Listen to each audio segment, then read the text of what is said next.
नमस्कार दोस्तों, मैं हूं निशांत केसरी। ज्ञान ज्योति क्लासेस में आपका हार्दिक स्वागत है। दोस्तों, ये वीडियो विशेष रूप से सीटेट से संबंधित है। आज हम लोग इस वीडियो के अंतर्गत बाल मनोविज्ञान के एक बहुत ही महत्वपूर्ण टॉपिक का अध्ययन करेंगे। इस महत्वपूर्ण टॉपिक का नाम है जीन पियाजे का संज्ञानात्मक विकास का सिद्धांत। इस सिद्धांत से संबंधित करीब परीक्षा में 3 से 4 प्रश्न पूछे जाते हैं। इसके अलावा कोहलबर्ग और वाइगोत्स्की के भी सिद्धांत पूछे जाते हैं। अभी हम इस वीडियो में जीन पियाजे के संज्ञानात्मक विकास के सिद्धांत के बारे में अध्ययन करेंगे। तो आइए दोस्तों देखते हैं कि जीन पियाजे के संज्ञानात्मक विकास का सिद्धांत क्या है और किस प्रकार के संबंधित प्रश्न निकलकर सामने आते हैं। इसके कंसेप्ट की, इसको अवधारणा को हम समझने का प्रयास करेंगे। सबसे पहले हम यहाँ पे देखेंगे कि जीन पियाजे मनोवैज्ञानिक हैं। तो जीन पियाजे का संज्ञानात्मक विकास का सिद्धांत अगर देखा जाए तो क्या बताते हैं, तो जानने से पहले हम इनका परिचय जान लेंगे कि किस प्रकार का इनका परिचय है। तो परिचय में हम देखेंगे कि जीन पियाजे स्विट्जरलैंड के निवासी थे। यहीं से 1 नंबर पूछा जाता है कि जीन पियाजे किस देश के निवासी थे। तो जीन पियाजे जो थे स्विट्जरलैंड के निवासी थे। यहाँ पे आप लोग याद रखिएगा कि जीन पियाजे स्विट्जरलैंड के निवासी थे। 1896 ईस्वी में इनका जन्म हुआ था। अब देखेंगे, आगे बढ़ते हैं कि इन्होंने अल्फ्रेड बीने के प्रयोगशाला में, अल्फ्रेड बीने बुद्धि से संबंधित है, इन्होंने बुद्धि पे विशेष रूप से इन्होंने प्रयोग भी किया। इनका एक प्रयोगशाला भी है। तो उस अल्फ्रेड बीने के प्रयोगशाला में इन्होंने बुद्धि पर कार्य किया था। कह सकते हैं कि अल्फ्रेड बीने के साथ बुद्धि पर इन्होंने साथ कार्य किया और बहुत सारे बच्चों से इन्होंने प्रश्न पूछा। प्रश्न पूछने के उपरांत जीन पियाजे के संदर्भ में कहा जाता है कि जब जीन पियाजे प्रश्न पूछे थे तो बहुत सारे कुछ बच्चे जवाब दिए, कुछ बच्चे जवाब नहीं दिए। तो इनके दिमाग में ये बात आया कि आखिर ऐसा क्यों हुआ कि कुछ बच्चे मेरे प्रश्न का जवाब दे रहे हैं, मेरे प्रश्न का जवाब नहीं दे रहे हैं। तो इस प्रकार उन्होंने अपने 3 संतानों पर अध्ययन करना शुरू कर दिया। साथ ही साथ अन्य बच्चों पर भी किए थे और अपने बच्चे पर भी, अपने 3 संतानों पर, ठीक है, अपने खुद के 3 संतानों पर इन्होंने अध्ययन किया। उनके हर कह सकते हैं कि हर पहलुओं को उन्होंने अध्ययन किया। सोचने का तरीका क्या, इन सब बातों पर उन्होंने अध्ययन किया। अध्ययन करने के पश्चात इन्होंने एक सिद्धांत का प्रतिपादन किया और वह सिद्धांत आपको संज्ञानात्मक विकास के सिद्धांत के नाम से जाना जाता है। तो इसमें देखेंगे मूल रूप से जीन पियाजे जीव वैज्ञानिक थे। ठीक है, मूल रूप से जीन पियाजे जो थे जीव वैज्ञानिक थे। ठीक, अब इसमें देखेंगे जीन पियाजे ने अपने सिद्धांत का नाम संज्ञानात्मक विकास का सिद्धांत क्यों रखा, क्योंकि इन्होंने बालक के मानसिक प्रक्रियाओं पर, बालक में जो सोचने का तरीका जो होता है उस पर इन्होंने अध्ययन किया था। तो यहाँ पर हम देखेंगे कि संज्ञानात्मक विकास के सिद्धांत के अन्य नाम भी हैं। जैसे कि संज्ञानात्मक विकास के सिद्धांत को हम भौतिक विकास का सिद्धांत के नाम से भी जानते हैं। भौतिक विकास का सिद्धांत वही संज्ञानात्मक विकास का सिद्धांत हो गया। इसके अंतर्गत इसका अन्य नाम है विकासात्मक, ठीक है, विकासात्मक सिद्धांत, और इसको हम अवस्था का सिद्धांत भी कहते हैं। इस सिद्धांत के अंतर्गत, संज्ञानात्मक विकास के सिद्धांत के अंतर्गत कुल 4 अवस्थाएं होती हैं। आगे हम लोग चर्चा करेंगे 4 अवस्थाओं के बारे में। तो जीन पियाजे के अंतर्गत बताए थे कि संज्ञानात्मक विकास के 4 चरण होते, 4 अवस्थाएं होती है। उन चारों अवस्थाओं के कारण इसे अवस्था का सिद्धांत कहा जाता है। विकासात्मक सिद्धांत बोलते हैं कि मानसिक विकास बालक में जिस प्रकार से आती है, जिस प्रकार से मानसिक विकास के चरणें उत्पन्न होती है, उस आधार पर इन्होंने विकासात्मक सिद्धांत का नाम दिया। इस संदर्भ में इनके सिद्धांत से संबंधित ये संज्ञान जो शब्द है, इस संज्ञान का तात्पर्य होता क्या है, संज्ञान का मतलब क्या होता है, समझने का प्रयास करेंगे हम लोग। संज्ञान क्या होता है, तो संज्ञान देखेंगे। संज्ञान मनुष्य का वह ज्ञान है। देखिएगा, सामान्य शब्द में हम ज्ञान को ही संज्ञान कहते हैं। ठीक है, ज्ञान अपने शब्दों में इसका प्रयोग करते हैं, मनोविज्ञान में इसको संज्ञान बोला जाता है। ठीक है, तो संज्ञान मनुष्य का वह ज्ञान है जो अपने व्यवहार, चरित्र और स्वभाव से इकट्ठा करता है। यानी कि देखिएगा, संज्ञान मनुष्य के अंदर कैसे आता है, तो मनुष्य के अपने व्यवहार, अपने चरित्र और अपने स्वभाव के कारण जो व्यवहार अर्जित करता है, व्यवहार जो करता है, उस व्यवहार के कारण मनुष्य के अंदर जो ज्ञान उत्पन्न होता है वही उसका संज्ञान कहलाता है। ठीक है, या यूं कह सकते हैं कि किसी चीज के बारे में जानना समझना संज्ञान कहलाता है। कोई भी वस्तु के बारे में, कोई जगह के बारे में, कोई व्यक्ति के बारे में, किसी भी चीज के बारे में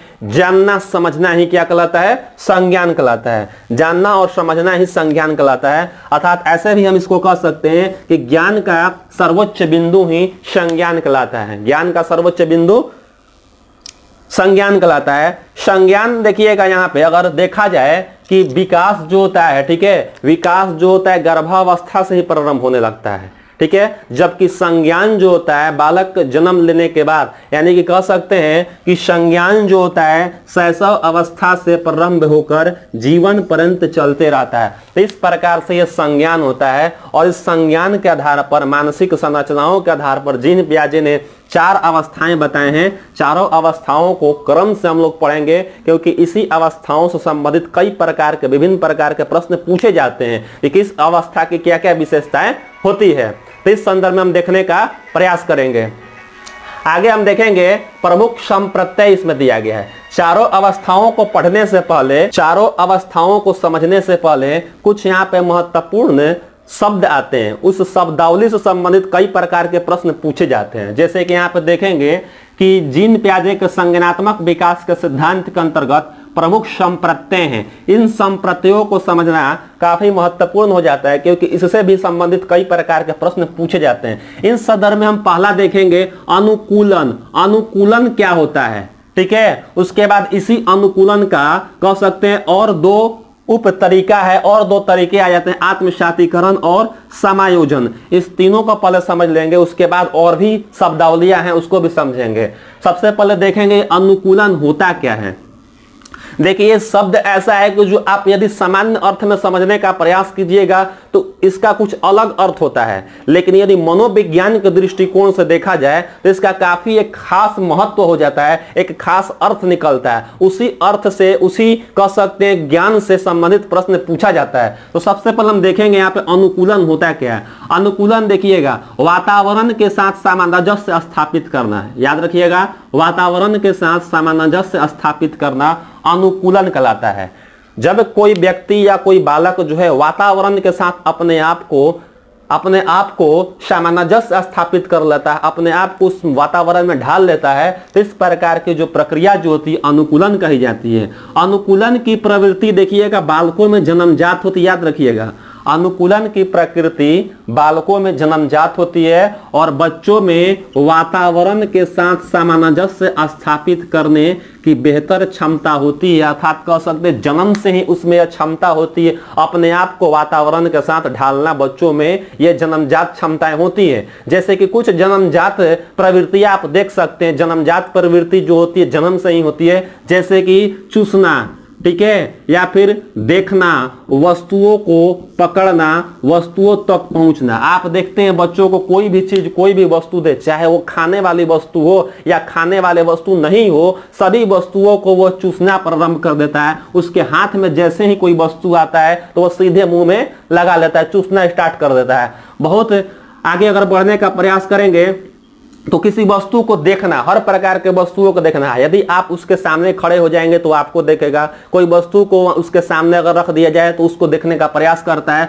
वस्तुओं को पकड़ना, हर प्रकार के वस्तु को वो पकड़ने का प्रयास करता है। शुरुआती दौर में उसके पास कुछ भी हो, चाहे आप उसके पास कह सकते हैं कि अगर उसके पास मोमबत्ती भी रखा हुआ है, जलती हुई मोमबत्ती, तो उसको पकड़ने का प्रयास करता है। उसको ये ज्ञान नहीं होता है कि इससे हमारा हाथ जल जाएगा, ठीक है। तो कई प्रकार के वस्तुओं को पकड़ना हो या वस्तुओं तक पहुंचने का प्रयास करना हो, ये जन्मजात प्रक्रियाएं होती है, जन्मजात क्रियाएं होती है, हमेशा यह करना चाहता है, ठीक है। अब होता क्या है इसमें कि अनुकूलन 2 तरीके से होता है, ठीक है। सबसे पहले समझ लीजिएगा वातावरण के साथ सामंजस्य स्थापित करना अनुकूलन कहलाता है। और अनुकूलन के 2 तरीके होते हैं, ठीक है। अनुकूलन के 2 तरीके होते हैं, जैसे कि पहला होता है आत्मसातीकरण और दूसरा होता है आपका समायोजन। अलग नहीं है, इसी का ये उप अवस्थाएं हैं। अनुकूलन एक अवस्था हो गई, मान के चलिए ये 4 अवस्थाएं नहीं, 4 अवस्था दूसरा है, ये प्रमुख संप्रत्यय हैं, ठीक है। अनुकूलन 2 तरीके से होता है। एक अनुकूलन होता है आत्मसातीकरण और एक होता है आपका समायोजन। आत्मसातीकरण क्या होता है और समायोजन क्या होता है, संबंधित प्रश्न पूछे जाते हैं, परीक्षा में अक्सर हम भ्रमित भी हो जाते हैं। तो इसको समझने का प्रयास करेंगे कि अलग अलग दोनों चीज है, ये सब तीनों अलग अलग हैं। कैसे समझने का प्रयास करते हैं, आइए देखते हैं कि आत्मसातीकरण होता क्या है। देखिएगा, जब कोई बालक, ठीक है, जब कोई बालक नई परिस्थिति में होता है, जब कोई बालक नई परिस्थिति में होता है, तब वह पूर्व स्थापित प्रतिरूप के आधार पर व्यवहार करता है। यहाँ पर समझिएगा, जब कोई बालक नई परिस्थिति में होता है, जैसे कि मान लीजिएगा पहले से कोई स्थिति है, जो चीज सीखा हुआ है, नई स्थिति में जैसे ही प्रवेश करता है तो पहले से सीखा हुआ जो भी प्रतिरूप है, प्रतिरूप के मतलब यहाँ पे पैटर्न, किस प्रकार से पहले से वह सीखा हुआ है, ठीक है, उसके आधार पर ही व्यवहार करता है। और यह प्रतिरूप, देखिएगा, यह प्रतिरूप सफल हो जाता है तो वह इसमें कोई परिवर्तन नहीं लाएगा।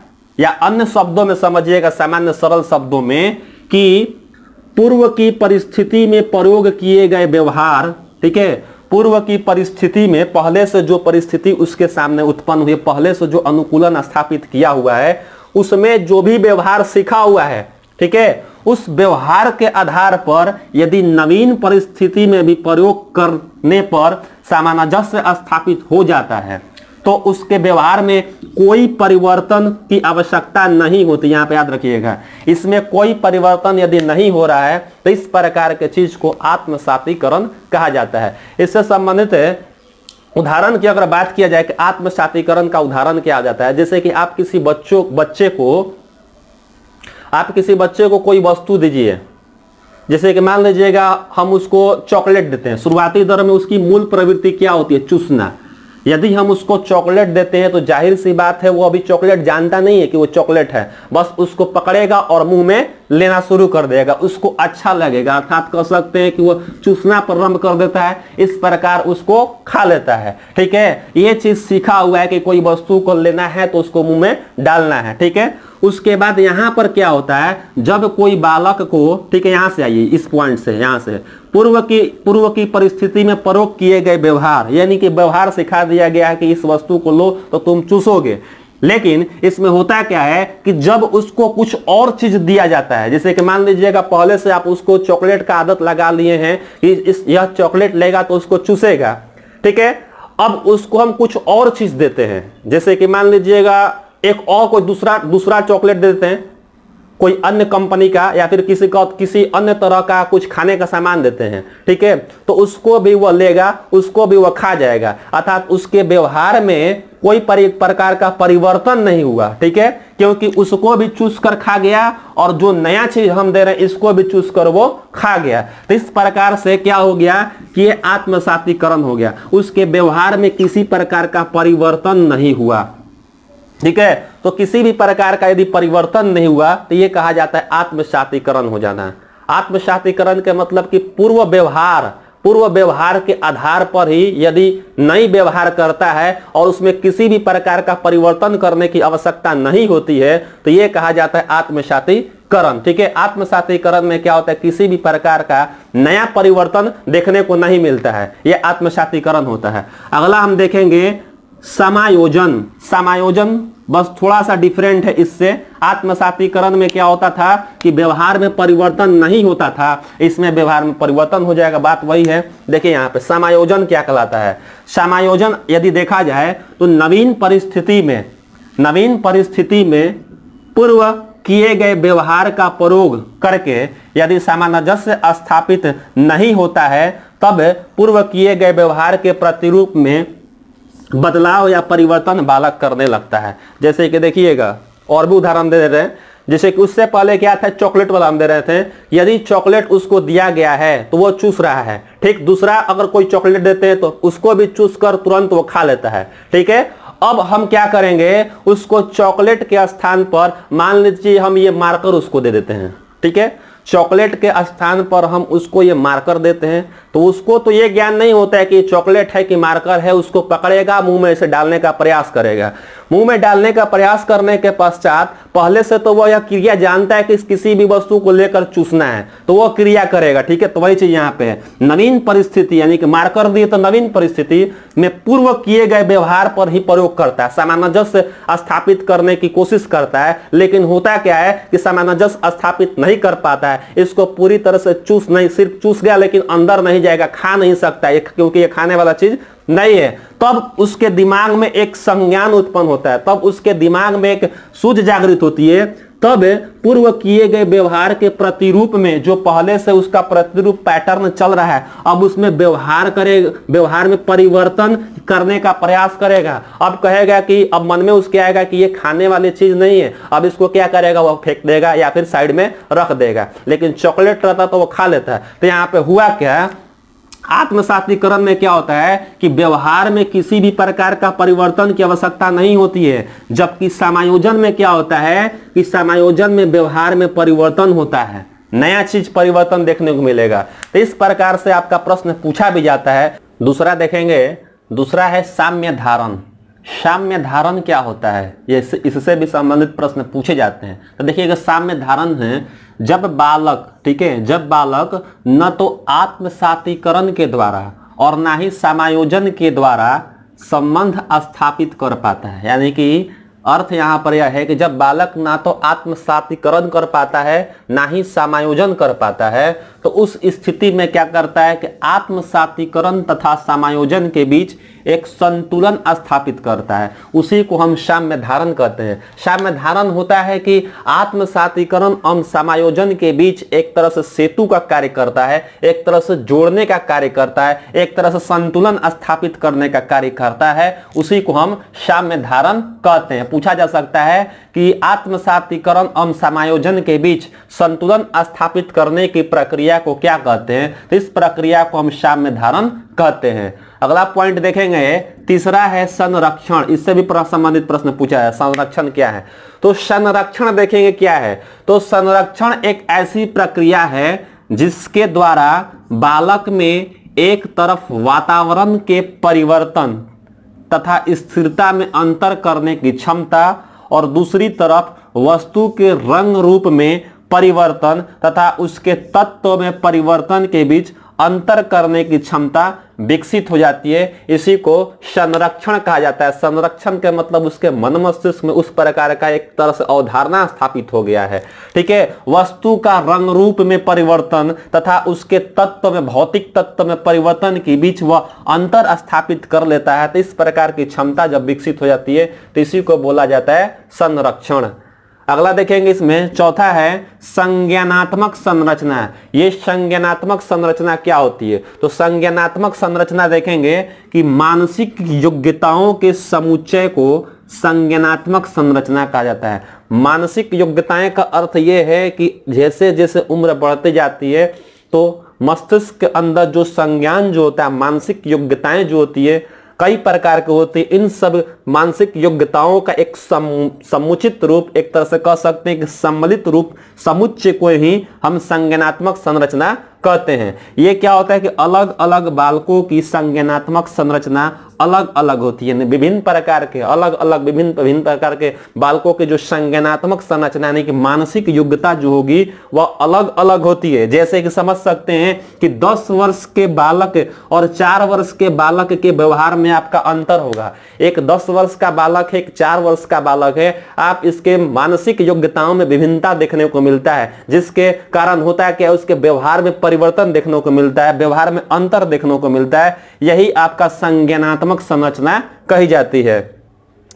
अगला देखेंगे 5 नंबर पर है कि मानसिक संक्रिया क्या होती है। ठीक है, मानसिक संक्रिया। इसी मानसिक संक्रिया के अंतर्गत हम देखेंगे कि मानसिक संक्रिया का मतलब होता है कि जब बालक जब बालक के सामने कोई समस्या आती है तो वह समाधान हेतु चिंतन करने लगता है। यह प्रक्रिया यह संक्रिया जो कही जाती है मानसिक संक्रिया कही जाती है। या किसी भी व्यक्ति के सामने यदि कोई समस्या आती है तो उस समस्या के समाधान के लिए चिंतन मनन करना शुरू कर देता है, तो वही प्रक्रिया जो होती है वह प्रक्रिया मानसिक संक्रिया कही जाती है। पूछा जा सकता है कि जब बालक के सामने कोई समस्या उत्पन्न होती है, उस समस्या का समाधान हेतु बालक यदि चिंतन करता है तो ये कौन सी प्रक्रिया है, तो इस प्रक्रिया का नाम हो जाएगा मानसिक संक्रिया। ठीक है, अगला देखेगा हम लोग 6 नंबर पे स्कीम्स है और 7 नंबर पर है स्कीमा। थोड़ा सा का अंतर है स्कीम्स और स्कीमा, लेकिन अर्थ में काफी इसका अंतर देखने को मिलता है। देखने को यहाँ पे स्कीम्स और स्कीमा सेम लग रहा है कि एक ही चीज होगा, लेकिन कॉन्सेप्ट दोनों का अलग अलग है। परीक्षा में प्रश्न पूछे जाते हैं। देखिए यहाँ पे स्कीम्स क्या होता है, स्कीम्स पहले समझेंगे, उसके बाद हम स्कीमा समझेंगे। तो स्कीम क्या होता है कि व्यवहार के संगठित प्रतिरूप यानी कि पैटर्न जिसे बार बार दोहराया जाता है। व्यवहार के संगठित रूप जिसे बार बार दोहराया जाता है वह स्कीम्स कहा जाता है। यानी कि हमारे अंदर या फिर बालक के अंदर व्यवहार की ऐसी प्रक्रिया जो बार बार उस प्रकार की प्रक्रियाएं कर रहा है, बार बार उसी तरह का व्यवहार प्रदर्शित कर रहा है, क्योंकि उसका व्यवहार संगठित रूप धारण कर लिया है। तो इस प्रकार की प्रक्रिया को हम स्कीम्स कहते हैं। एक उदाहरण से हम बहुत ही अच्छे से समझ सकते हैं कि जब बालक स्कूल जाता है, जब बालक विद्यालय जाता है तो वह ड्रेस पहनता है, जूता पहनता है, अपना बैग लेता है। इस प्रकार की जो प्रक्रियाएं वो करता है, इस प्रकार के जो व्यवहार प्रदर्शित करता है वह उसका स्कीम्स कहा जाता है। होता क्या है कि जूता पहनते वक्त या ड्रेस पहनते वक्त यदि उसका ध्यान भी नहीं रहता है, मान लीजिए कोई दूसरा व्यक्ति से बात भी कर रहा है, फिर भी वह सही तरीके से अपना ड्रेस पहन लेता है, अपना जूता पहन लेता है, अपने कह सकते हैं कि अपने बैग में सही तरीके से कौन सा बुक ले जाना है, कौन सा बुक नहीं ले जाना है, आसानी से रख लेता है, क्योंकि उसके मन मस्तिष्क में इस प्रकार के व्यवहार संगठित रूप से धारण कर लिया है। ठीक है, संगठित रूप से इस प्रकार का व्यवहार कर लिया है। तो इस प्रकार के प्रक्रिया को स्कीम्स कहा जाता है। ठीक है, अब है यहाँ पे स्कीमा कही क्या जाती है। स्कीमा से संबंधित बहुत प्रश्न पूछे जाते हैं। तो देखिए यहाँ पे स्कीमा क्या होता है। स्कीमा होता है कि बालक के अंदर, ठीक है, बालक के अंदर ज्ञान, विचार और व्यवहार का एक ऐसा संगठित रूप, यह भी वही चीज है कि बालक के अंदर ज्ञान, विचार और संज्ञान या फिर कह सकते हैं व्यवहार का एक संगठित रूप, ठीक है, इसका विकास बालक के द्वारा एकत्रित उसका अनुभव एवं परिपक्वता के आधार पर होता है। यानी बालक जैसे जैसे परिपक्वता अवस्था की ओर बढ़ता है, जैसे जैसे उसका उम्र बढ़ता है, उसमें उसके अंदर उसके व्यवहार में एक संगठन, एक तरह से संगठित रूप धारण करने लगता है। तो व्यवहार में कई प्रकार के परिवर्तन देखने को मिलते हैं, बालक के अंदर कई प्रकार के अनुभव देखने को मिलते हैं। वह अनुभव, वह परिपक्वता के आधार पर व्यवहार में जो भी एकत्रीकरण हुआ है, जो भी कह सकते हैं कि संगठीकरण हुआ है, ऐसी प्रक्रिया को हम स्कीमा कहते हैं। और यह एक मानसिक संरचना होती है। स्कीमा एक मानसिक संरचना होती है जिसका सामान्यीकरण संभव है। बालक के अंदर जो भी विचार, जो भी उसका ज्ञान, जो भी उसके अंदर व्यवहार एक तरह से संगठित रूप ले लिया है, वह सारे चीज को मिलाकर एक स्कीमा कहते हैं। कई चरणों में ये होता है, जैसे कि 4 अवस्थाएं जीन पियाजे के द्वारा बताया गया, उन चारों अवस्थाओं से होते हुए बालक का एक खुद का एक अनुभव जो बनेगा वही उसका ये स्कीमा कहा जाता है। ठीक है, अगर आगे हम देखेंगे 8 नंबर पे विकेंद्रन। विकेंद्रन क्या होता है। इस विकेंद्रन का उल्टा आत्मकेंद्रन भी होता है। समझेंगे यहाँ पे कि विकेंद्रन क्या होता है। विकेंद्रन देखिएगा, यह वास्तविक या फिर यथार्थ चिंतन से संबंधित है। किसी भी चीज के बारे में यदि बालक चिंतन करता है तो वास्तविकता पर चिंतन या फिर यथार्थ पर यदि चिंतन करता है, ठीक है, तो इस प्रकार का जो चिंतन जो होता है विकेंद्रीकरण का होता है। यानी कि देखिए यहाँ पे बालक किसी समस्या के संबंध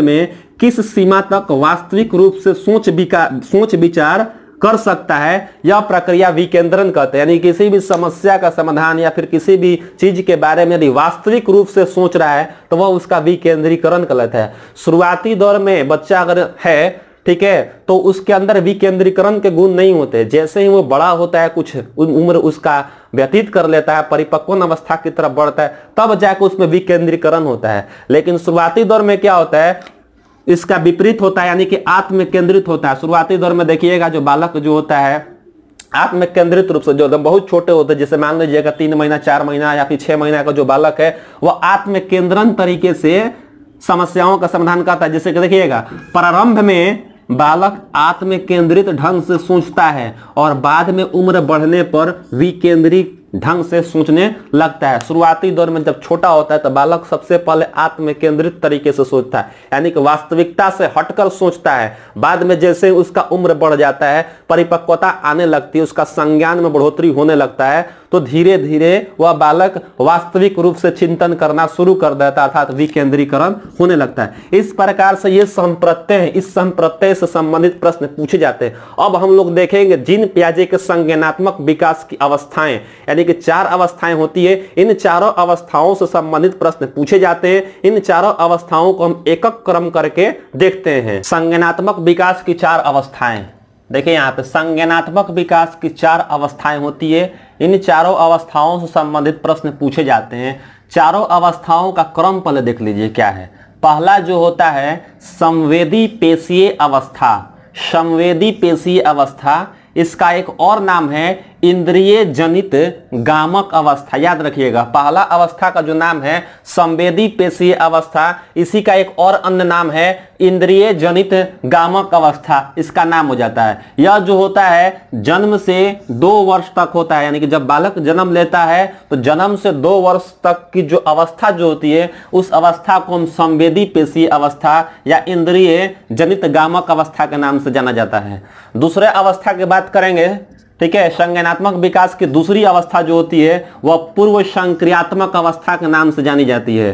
पूर्व संक्रियात्मक अवस्था, या इसको हम प्राक संक्रियात्मक अवस्था के नाम से भी जानते हैं। प्राक संक्रियात्मक अवस्था के नाम से भी जानते हैं। यह जो अवस्था जो होती है वह 2 वर्ष से 7 वर्ष तक की मानी जाती है। 2 वर्ष से 7 वर्ष तक की जो बालक की अवस्था जो होती है वह पूर्व संक्रियात्मक अवस्था या फिर प्राक संक्रियात्मक अवस्था के नाम से जानी जाती है। संज्ञानात्मक विकास की जो तीसरी अवस्था जो होती है वह मूर्त संक्रियात्मक अवस्था होती है, या इसी को हम ठोस संक्रियात्मक अवस्था के नाम से जानते हैं। और यह अवस्था जो होती है 7 वर्ष से 11 वर्ष तक की होती है। बालक यदि 7 वर्ष से 11 वर्ष तक है तो वह है जो मूर्त संक्रियात्मक अवस्था में है, या फिर उसको हम बोल सकते हैं ठोस संक्रियात्मक अवस्था में है। यह संज्ञानात्मक विकास की तीसरी अवस्था हुई। अब हम लोग देखेंगे संज्ञानात्मक विकास की चौथी अवस्था।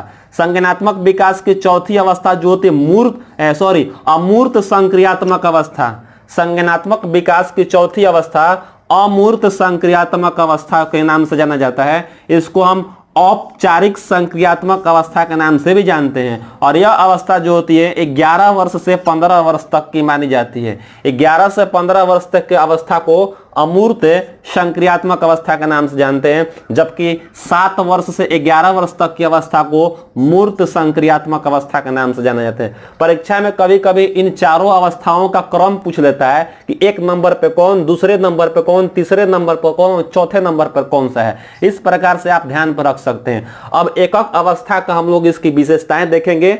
देखिए यहाँ पे पहली अवस्था, संज्ञानात्मक विकास की पहली अवस्था संवेदी पेशीय अवस्था, या इसको इंद्रिय जनित गामक अवस्था के नाम से भी जानी जाती है। यहाँ पर एक शब्द है संवेदी। संवेदी यानी कि संवेदना। अब संवेदना क्या होती है? तो संवेदना होती है ज्ञानेंद्रियों के द्वारा प्राप्त प्रथम ज्ञान को हम संवेदना बोलते हैं। यदि कोई शिशु अपने ज्ञानेंद्रियों के माध्यम से ज्ञान प्राप्त करता है, ठीक है, प्रथम ज्ञान जो प्राप्त करता है उसे इन संवेदना कहते हैं। और गामक क्रियाएं जो होती है, गामक क्रियाएं शरीर से संबंधित है। शरीर से कह सकते वस्तुओं को पकड़ना, चूसना, इस प्रकार का कार्य करता है। तो संवेदी पेशीय अवस्था के नाम से जाना जाता है, जो जन्म से 2 वर्ष की अवस्था होती है। यह अवस्था जो होती है, इस अवस्था के 6 उप अवस्थाएं भी होती है, यानी कि इस अवस्था के संवेदी पेशीय अवस्था के 6 उप अवस्थाओं से होकर यह गुजरता है। एक एक करके देखेंगे, ठीक है। पहला जो है प्रतिवर्ती क्रियाओं की अवस्था। प्रतिवर्ती क्रियाओं की अवस्था जो होती है जन्म से 30 दिन की अवस्था को माना जाता है। जन्म से 30 दिन की अवस्था को हम प्रतिवर्ती क्रियाओं की अवस्था बोलते हैं। इस अवस्था में बालक करता क्या नहीं, इस 1 महीने के अंदर यानी कि 30 दिन के अंदर में करता क्या है, प्रतिवर्ती क्रियाएं करता है। जैसे कि चूसना सबसे प्रबल प्रतिवर्ती क्रिया होती है। 1 महीना का जो बालक जो होता है, 30 दिन का जो होता है, सभी वस्तुओं जब जैसे ही उसके हाथ में कोई वस्तु आती है तो वो उस वस्तु को चूसना प्रारंभ कर देता है। तो चूसना इस अवस्था में काफी प्रबल होता है। उसके बाद हम देखेंगे दूसरा है प्रमुख वृत्तीय प्रतिक्रियाओं की अवस्था। ये सब जो चल रहा है संवेदी पेशी अवस्था का ही चल रहा है। पहला अवस्था भी हम लोग पढ़ रहे हैं, ये उप अवस्थाएं हो जाएंगी। प्रमुख वृत्तीय प्रतिक्रियाओं की अवस्था, यह जो होती है 1 माह से 4 माह की अवस्था होती है। 1 महीने से 4 महीने की अवस्था को हम बोलते हैं प्रमुख वृत्तीय प्रतिक्रियाओं की अवस्था। इसमें होता क्या है कि शिशुओं की प्रतिक्रियाएं, ठीक है, शिशुओं की जो प्रतिवर्ती क्रियाएं जो होती है, जैसे कि मान लीजिएगा प्रतिवर्ती क्रियाएं में यहाँ पे चूसना हो गया, तो यह क्रिया जो होती है बार बार अब करने लगता है। परिवर्तित कुछ होता है, कुछ थोड़ा सा बदलाव देखने को मिलता है, तथा यह हमेशा करता है, दोहराई उसका होते रहता है। तो इस प्रकार से यह अवस्था होती है। उसके बाद तीसरी उप अवस्था जो होती है गौण वृत्तीय प्रतिक्रियाओं की अवस्था होती है।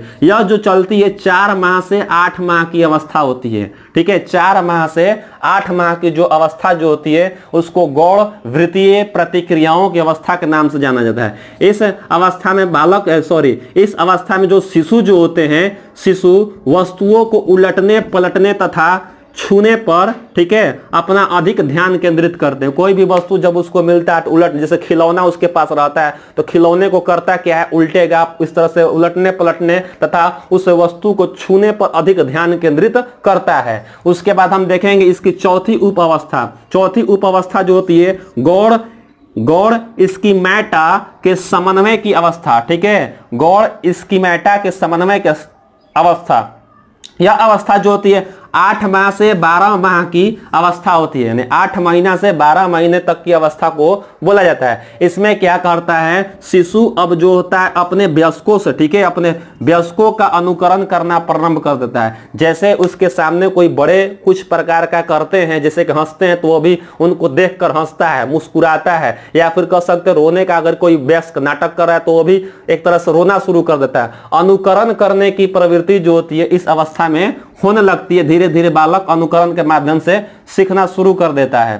5वीं उप अवस्था जो होती है तृतीय वृत्तीय प्रतिक्रियाओं की अवस्था, ठीक है, तृतीय वृत्तीय प्रतिक्रियाओं की अवस्था का नाम से जाना जाता है। और यह जो होता है 12 माह से 18 माह की अवस्था को कहा जाता है। 12 माह से 18 माह की अवस्था को कहा जाता है। इसमें होता क्या है कि प्रयत्न एवं भूल, प्रयत्न एवं त्रुटि के आधार पर सीखने की कोशिश करता है बालक। देखिएगा कई प्रकार के प्रयत्न करता है, उस प्रयत्न से बालक की गलतियां भी होती, सीखने का प्रयास करता है। जैसे कि मान किसी वस्तु को कह सकते गिराना, ऊपर से लेकर नीचे गिराना, उससे जो भी आवाज निकलती है उस आवाजों को सीखने का प्रयास करता है। तो कई प्रकार के वो प्रयत्न करता है, प्रयत्न पर वो गलतियां भी होती है, त्रुटि भी होती है, उसी के आधार पर बालक सीखने की कोशिश करता है। अब देखेंगे कि पहली अवस्था का जो छठा उप अवस्था जो है मानसिक संयोग द्वारा, ठीक है, मानसिक संयोग द्वारा नए साधनों की खोज की अवस्था, ये होती है 18 माह से 24 माह की अवस्था होती है। अब बालक जो है 2 साल के आसपास पहुंच गया, यानी कि 18 माह से 24 माह के जो अवस्था जो होती है इसको, ठीक है, इसको छठी उप अवस्था के नाम से जानते हैं, यानी कि मानसिक संयोग द्वारा नए साधनों की खोज की अवस्था। इसमें क्या होता है, इसमें वस्तु अस्थायित्व के गुण विकसित हो जाते हैं। बहुत ही महत्वपूर्ण यह अवस्था, इस अवस्था में यह वस्तु अस्थायित्व के गुण विकसित हो जाते हैं। यानी कि देखा जाए संवेदी पेशी अवस्था में वस्तु अस्थायित्व के गुण विकसित हो जाते हैं। ये वस्तु अस्थायित्व होता क्या है? वस्तु अस्थायित्व का मतलब होता है कि मान लीजिए उस शिशु के सामने यदि कोई वस्तु है इससे पहले के भी आई है, यानी कि 18 माह से पहले की यदि आयु का बालक है तो उसके सामने जो वस्तु है उसी को वह मानता है कि उसी को, हाँ, यह वस्तु मेरे सामने है तो है। जैसे उस वस्तु को उसके सामने से हटा दिया जाता है तो उसके मन मस्तिष्क में ये एक संज्ञान उत्पन्न होता है कि अब वह वस्तु जो है यहाँ पे नहीं है, वो वस्तु खत्म हो गया। इस प्रकार के उसके अंदर संज्ञान ज्ञान होती है। लेकिन जैसे ही वह 18 माह की आयु पार कर जाता है, 18 से 24 माह की आयु पार कर जाता है, तब उस वस्तु के प्रति, ठीक है, अब वो समझता है नहीं वस्तु वो है। जैसे कि देखिएगा यदि इस अवस्था में बालक से अधिक कोई खिलौना ले लेता है तो उस खिलौने के लिए रोने लगता है, जिद करने लगता है, कहता है कि नहीं मुझे खिलौना चाहिए, यानी उसके मन मस्तिष्क में ये रहता है कि वह खिलौना अभी भी अस्तित्व में है। तो इस प्रकार का जो गुण जो होता है वस्तु अस्थायित्व के गुण कहे जाते हैं, जबकि इससे पहले 18 माह से पहले वस्तु अस्थायित्व के गुण नहीं होते हैं। वस्तु अस्थायित्व के गुण जो होते हैं 18 माह से 24 माह के बीच में होते हैं। अब देखिए यहाँ पे कि संवेदी पेशीय अवस्था से संबंधित प्रश्न कैसे आते हैं। संवेदी पेशीय अवस्था से संबंधित इसकी विशेषताएं पूछा जाता है किस अवस्था में बालक अपने ज्ञानेंद्रियों के माध्यम से सीखता है, समझता है। तो जाहिर सी बात है इसका पहला ही हो जाएगा संवेदी पेशीय अवस्था, और इसी का नाम है इंद्रिय जनित गामक अवस्था। इंद्रियों पर आधारित अपने ज्ञानेंद्रियों के माध्यम से सीखता है, एक ये याद रखिएगा। साथ ही साथ एक पॉइंट आपको याद रखना है, वस्तु अस्थायित्व के गुण जो विकसित होते हैं वह संवेदी पेशीय अवस्था में विकसित होने लगते हैं। ये उपनाम यदि याद करने में समस्या है तो कोई दिक्कत नहीं है, संबंधित प्रश्न इसके विशेषताओं से पूछे जाते हैं, आप इसकी विशेषताओं को ध्यान में रखिएगा। संज्ञानात्मक विकास की दूसरी अवस्था पूर्व संक्रियात्मक अवस्था का नाम से जाना जाता है, या इसी को हम प्राक संक्रियात्मक अवस्था जानते हैं। और यह जो होता है 2 वर्ष से 7 वर्ष की अवधि को माना जाता है। 2 वर्ष से 7 वर्ष की अवधि को पूर्व संक्रियात्मक अवस्था के नाम से जाना जाता है। और यह जो होता है 2 अवधियों में, यानी कि 2 समय में बटा हुआ रहता है, 2 अवधियों में बटा रहता है। क्या होता है 2 अवधियां देखेंगे हम लोग। पहला जो अवधि जो होता है प्राक संक्रियात्मक अवधि के नाम से जाना जाता है, प्राक संक्रियात्मक अवधि। और यह जो अवधि जो होता है यानी समय जो होता है 2 वर्ष से 4 वर्ष तक की मानी जाती है। कुल तो आपका हो गया 2 वर्ष से 7 वर्ष, इसमें 2 भागों में बांट दिया गया है। 2 वर्ष से 4 वर्ष को बोला जाता है प्राक संक्रियात्मक अवधि। इसमें क्या होता है कि बालक संकेत तथा चिन्ह को मस्तिष्क में ग्रहण करता है तथा प्रयोग भी करता है। देखिएगा, संकेत, कोई भी संकेत, कोई भी चिन्ह को वह आसानी से समझ सकता है, आसानी से उसके बारे में जानकारी दे सकता है, और वह अपने मन मस्तिष्क में इसका बैठा लेता है और प्रयोग करना भी सीख लेता है। संकेत और चिन्ह का प्रयोग करना, इस प्रकार से हम लोग देखते हैं। आगे देखेंगे, इसमें आवाज सुनकर मस्तिष्क में एक प्रतिमा बनती है। किसी भी कोई भी प्रकार के आवाज को सुनकर इसके मन मस्तिष्क में एक प्रतिमा बन जाती है। जैसे कि मान लीजिएगा यदि छोटा बालक है, यानी कि वही 2 से 4 वर्ष का है, तो यदि उसकी माँ उसके नाम से आवाज बुलाती है कहाँ हो, तो उसके दिमाग में एक आवाज जाता है, और वह आवाज जो है उस आवाज को पहचानने लगता है, समझने लगता है। उस आवाज के माध्यम से उसके मन मस्तिष्क में एक प्रतिमा उत्पन्न होती है। कोई भी व्यक्ति यदि उसको पुकारता है तो उस पुकारते हुए आवाज को सुनता है, ठीक है, और सुनने के पश्चात उसमें मन मस्तिष्क में एक प्रतिमा बनती है।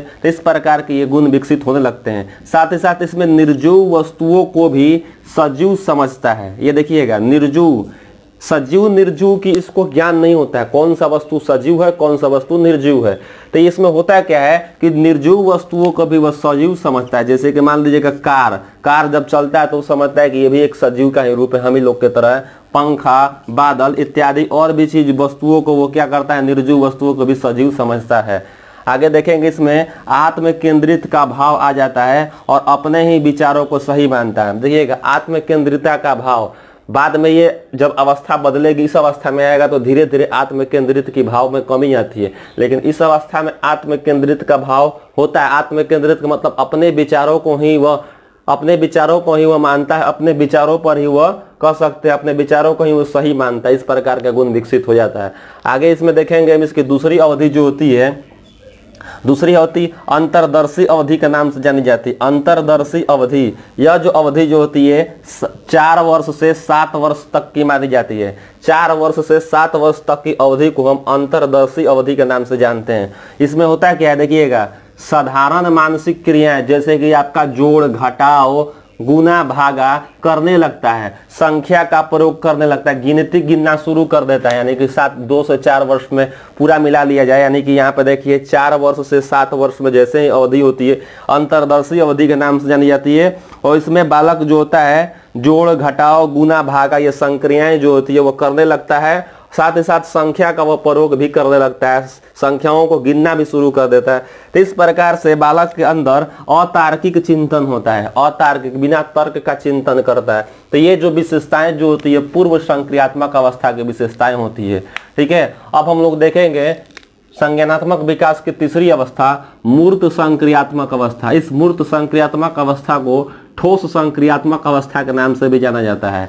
ठीक है, जो अवधि जो होती है 7 वर्ष से 11 वर्ष मानी जाती है। 7 वर्ष से 11 वर्ष तक की अवधि को मूर्त संक्रियात्मक अवस्था के नाम से जाना जाता है। देखिए इसमें होता है क्या, इसकी विशेषताएं होती हैं कि बालक जो होता है वस्तुओं को पहचानने लगता है। ठीक है, वस्तुओं का पहचानना, वस्तुओं का विभेदीकरण करना और वर्गीकरण की क्षमता विकसित हो जाती है। वस्तुओं के पहचानना, कौन से वस्तु किस प्रकार से है वह पहचानने लगता है कि ये मेरा है या फिर ये किसी और का है। इस प्रकार की पहचान करने की योग्यता। विभेदीकरण का मतलब होता है उसमें कह सकते हैं कि अंतर बताना, वस्तुओं के बीच में अंतर, वस्तुओं के बीच में समानता, समानुपात, अनुपात, इन सब की ज्ञान उसको होने लगता है। साथ ही साथ वह वर्गीकरण कर रहा है। वर्गीकरण किस आधार पर? रंग के आधार पर, आकार के आधार पर, बड़ा छोटा के आधार पर। इस प्रकार का वर्गीकरण करने की क्षमता बालक में विकसित हो जाती है। ठीक है, आगे देखेंगे इसमें लंबाई, भार आदि के आधार पर वस्तुओं को लगाने की क्षमता भी विकसित हो जाती है। वस्तु आरोही क्रम या अवरोही क्रम या फिर ऐसे कह सकते हैं कि कौन बड़ा है कौन छोटा है, उसके लंबाई उसके भार के आधार पर वस्तु को लगाने की क्षमता इसके अंदर विकसित हो जाती है। उसके बाद इसमें कहा जा रहा है कि मूर्त चिंतन करने लगता है। मूर्त चिंतन के मतलब वस्तुओं को अगर देख रहा है, मूर्त का मतलब कि जो वस्तु उसके सामने है, उपस्थित है आंखों के सामने प्रत्यक्ष रूप से, तो उसके बारे में क्या करता है ये बालक जो है, उसके बारे में चिंतन करने लगता है, उसके बारे में जानकारी कह सकते हैं बताने लगता है। तो इस प्रकार के जो मूर्त चिंतन जो होती है वस्तुओं को प्रत्यक्ष रूप से चिंतन करता है। ठीक है, साथ ही साथ देखिए इसमें आत्म केंद्रित चिंतन की प्रवृत्ति कम होने लगती है। इससे पहले क्या था, आत्म केंद्रित का भाव होता था, लेकिन इसमें क्या है, इसमें आत्म केंद्रित की प्रवृत्ति, आत्म केंद्रित चिंतन की प्रवृत्ति कम होती है।